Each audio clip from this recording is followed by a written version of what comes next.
বগটুই গণহত্যার প্রতিবাদে রামপুরহাটে বিজেপির অবস্থান বিক্ষোভ টিবিএন।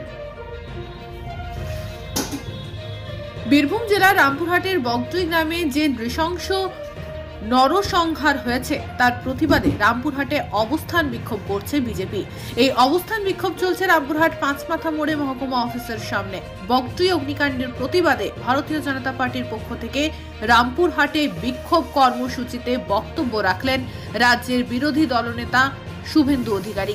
তিনি মমতা ব্যানার্জি সরকারের সমালোচনা করে বলেন যে সিবিআই তদন্তের মধ্য দিয়ে সঠিক তথ্য বেরিয়ে আসবে।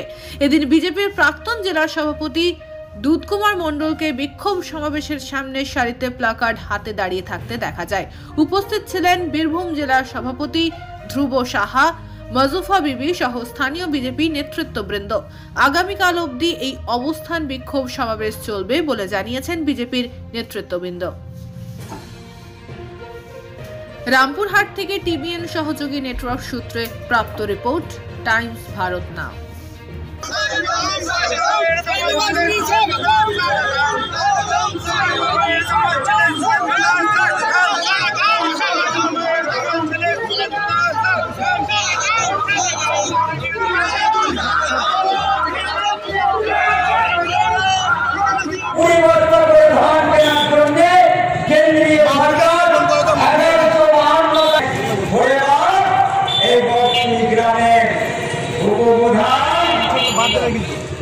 তিনি খুন হয়েছেন তার কারণ হচ্ছে ভাগবত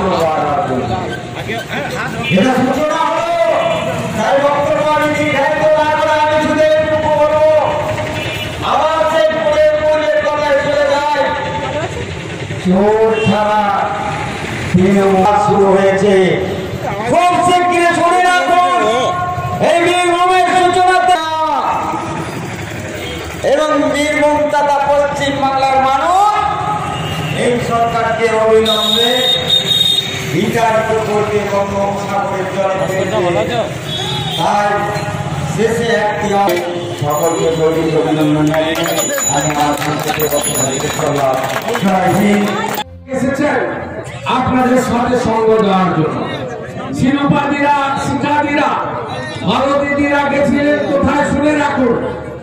এখানে মমতা ব্যানার্জি মুখ্যমন্ত্রী যেদিন আসেন তার আগের দিন আমরা এসেছিলাম প্রায় 50 জন বিধায়ক। ওই দিন সন্ধ্যাবেলা যখন আমরা বীরভূম ত্যাগ করছি সেই সময় আমাদের কাছে একটা মর্মান্তিক ছবি এলো। ইলামবাজারের একজন 22 বছরের যুবতী, একজন স্বাস্থ্যকর্মী, তার নাম শ্রাবণী মণ্ডল, তাকে ধর্ষণ করে খুন করে ফেলে রাখা হয়েছে। সেই মর্মান্তিক ছবি গোটা ভারতবর্ষ জুড়ে ছড়িয়ে পড়েছে। তাদের বাড়িতে আজকে আমাদের বিধায়িকারা, ডক্টর সেল এবং এই জেলার বিধায়করা তারা গেছিলেন। তাদের পরিবারের পাশে থেকে আমরা ভারতীয় জনতা পার্টি এই পশ্চিমবঙ্গে যে লাগাতার এই অবস্থা চলছে আইন শৃঙ্খলা, তার বিরুদ্ধে প্রতিবাদ করার জন্য বিধায়করা তাদের বাড়ি পর্যবেক্ষণ করে তাদের পাশে থাকার বার্তা দিয়েছেন। আপনারা জানেন যে গত 21শে মার্চ যে ঘটনা ঘটেছে, এই ঘটনা আজকে শুধু বাংলার মধ্যে সীমাবদ্ধ নেই, ভারতবর্ষের মধ্যে সীমাবদ্ধ নেই, গোটা পৃথিবী জুড়ে আলোচিত হচ্ছে যে একটা গ্রামে এইভাবে কুপিয়ে খুন করে তারপরে শিকল তুলে পেট্রোল ছড়িয়ে যেভাবে জীবন্ত মানুষগুলো যারা সাধারণত নিরীহ মহিলা এবং শিশু তাদেরকে যেভাবে পুড়িয়ে মারা হয়েছে, আজকে তার লজ্জা রাখার জায়গা নেই। আপনারা জানেন যে পশ্চিমবঙ্গে গত 8-10 দিনের মধ্যে পশ্চিমবঙ্গে আজকে মালদার কালিয়াচকে একটা বিস্ফোরণে 4 বছরের শিশু পর্যন্ত মারা গেছে। গোটা পশ্চিমবঙ্গকে বোমা বারুদ বন্দুক, গোটা পশ্চিমবঙ্গকে সন্ত্রাসের আতুর ধরে এই মমতা ব্যানার্জির নেতৃত্বে তৃণমূল কংগ্রেস, যাকে আমি তোলামূল পার্টি বলি, এই তোলামূল পার্টি এই রাজ্যের আইন শৃঙ্খলাকে একেবারে তলানিতে নিয়ে নামিয়ে দিয়েছে। আপনারা শুনলে আশ্চর্য হয়ে যাবেন। মুখ্যমন্ত্রী, সেদিন থেকে তিনি পুলিশ মন্ত্রী। একদিনও বিধানসভায় স্বরাষ্ট্র দপ্তরের প্রশ্ন উত্তরে তিনি অংশগ্রহণ করেননি। বিধানসভায় বিধায়কদের আইন শৃঙ্খলা জড়িত ভারত মাতা কি সমবেত অবস্থানে অংশগ্রহণ করা বিশ্বের সর্ববৃহৎ রাজনৈতিক দল ভারতীয় জনতা পার্টির কর্মী সমর্থক এবং শুভানুধ্যায়ীবৃন্দ এবং দীর্ঘদিন পরে বীরভূম জেলায় গণতন্ত্রের কিছুটা নিঃশ্বাস নিতে পাওয়া জাতীয়তাবাদী সর্বস্তরের বন্ধুগণকে প্রথমেই আমি গৈরিক অভিনন্দন জ্ঞাপন করি। আপনারা জানেন যে আমাদের এই অবস্থান কর্মসূচি জেলা সভাপতি আগেই ঘোষণা করেছিলেন যে সিবিআই তদন্তের দাবিতে এক সপ্তাহ জুড়ে আমরা অবস্থান করব। আজকে তার সূচনা হবে, কিন্তু আমরা প্রথমেই আমাদের সংবিধানের একটা বড় পিলার বিচার ব্যবস্থা, সেই বিচার ব্যবস্থার প্রতি নতমস্তকে প্রণাম নিবেদন করি, কৃতজ্ঞতা জ্ঞাপন করি যে তারা সিবিআই তদন্তের নির্দেশ দিয়েছেন। সিবিআই গতকাল সন্ধ্যাবেলায় এফআইআর স্টার্ট করেছে এবং সিবিআই তার নিজস্ব পদ্ধতি রীতি অনুযায়ী এই ঘটনার পূর্ণাঙ্গ তদন্তের কাজে নেমেছে। তাই আমাদের অবস্থান কর্মসূচিকে আমরা আগামীকাল শেষ করব, দুদিনের করব। এই অবস্থান কর্মসূচিতে আমাদের সিবিআই তদন্তের দাবি আর থাকছে না, যেহেতু মহামান্য আদালত পূরণ করেছে। কিন্তু আমাদের দুটো দাবি এখানে থাকবে। একটা হচ্ছে পুরো ঘটনার জন্য যিনি দায়ী, এই রাজ্যের অপদার্থ পুলিশ মন্ত্রী মমতা ব্যানার্জি, তাকে পুলিশের দপ্তর ছাড়তে হবে, তাকে পদত্যাগ করতে হবে। এটা আমাদের 1 নম্বর দাবি। আর 2 নম্বর দাবি হচ্ছে গোটা বীরভূম জুড়ে বছরের পর বছর ধরে যে খুন সন্ত্রাস এবং লুটের রাজনীতি যারা করছেন তাদেরকে কঠিনতম শাস্তি দিতে হবে। এই দাবিতে আমাদের এই অবস্থান 48 ঘন্টা ব্যাপী চলবে। এই অবস্থানের ব্যবস্থাপক আয়োজক এই সাংগঠনিক জেলার দলের সভাপতি ধ্রুব সাহা সহ তার পুরো টিম, যুব মোর্চা, মহিলা মোর্চা, কিষাণ মোর্চা, এসসি মোর্চা, ওবিসি মোর্চা, এসটি মোর্চা, মাইনরিটি মোর্চা। আপনাদের আজকে বলছেন আনারুল পুলিশকে যেতে দেয়নি। আনারুল তাহলে সব জায়গায় পশ্চিমবঙ্গে এই ছোট ছোট আনারুলরা তারা থানা চালাচ্ছে, তাদের নির্দেশে পুলিশ যাচ্ছে। আমি ধৈর্য ধরতে বলবো জনগণকে। যেমন সুজপুরের ঘটনায় সিপিএম শেষ হয়ে গেছে, তেমনি রামপুরহাটের ঘটনায় তৃণমূল নামক বস্তুটা এই মুখিয়া আপনার বীরভূম থেকে নয়, বাংলা থেকে উড়ে যাবে। জোট বাঁধন তৈরি হয়। আমরা দাবি করব তদন্তকারী সংস্থাকে শুধু মার্ডারারদের ধরলে হবে না, বাইক বাহিনীকে ধরলে হবে না। যারা ফোন করেছেন তাদের ফোন কল রেকর্ড করতে হবে।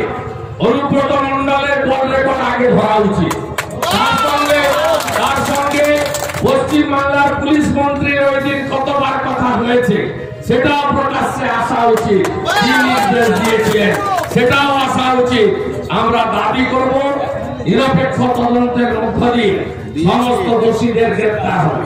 আর এই ইস্যু ভারতীয় জনতা পার্টি ছাড়বে না। দুদিনের অবস্থান হবে, তারপরে আপনারা আরো একটু গুছিয়ে নেবেন। গোটা রাজ্য জুড়ে লড়াই হবে। 10 তারিখে রামনবমী করবেন ভালো করে, 10ই এপ্রিল। আর 11ই এপ্রিল বীরভূম জেলা সিউডি ডিএম অফিস সহ অভিযানের ডাক দেবে। হাজার হাজার মানুষ নিয়ে আমরা প্রয়োজনে জেলা শাসকের দপ্তর অভিযান আইন অমান্য কর্মসূচি করব এবং বীরভূম জেলায় এই সন্ত্রাস, এই গণতন্ত্র হত্যা আর এই তোলার রাজনীতি, রাহাজানির রাজনীতি রাজনীতি, বিরোধী কণ্ঠস্বরকে রুদ্ধ করার রাজনীতি চিরতরে আমরা খতম করব। এই জেলা আমাদের মা তারাপীঠের জেলা। এই জেলা রবীন্দ্রনাথ ঠাকুর শহর। এই জেলায় নোবেল পুরস্কার পাওয়া মানুষদের কর্মভূমি। এই জেলা প্রাক্তন রাষ্ট্রপতি দিয়েছেন। এই জেলার সুনাম যারা নষ্ট করেছে তাদের বিরুদ্ধে বিজেপির লড়াই চলছে, চলবে। সবাই ভালো থাকবেন। ভারত মাতা কি জয়।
ঢুকবে না।